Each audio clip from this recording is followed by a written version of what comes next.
We just eat and drink and sit and click the remote and click the remote and click the remote. Listen to me, my brothers and sisters, and let your other family members know that if you exercise 3 times a week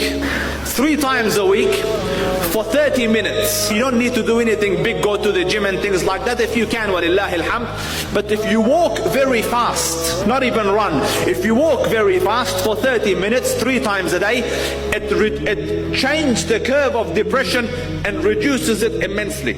So for 30 minutes a day, imagine even if it is walking to the masjid, 3 times a week shows a great change in the endorphins and in the chemicals that the brain makes, which they call happy chemicals.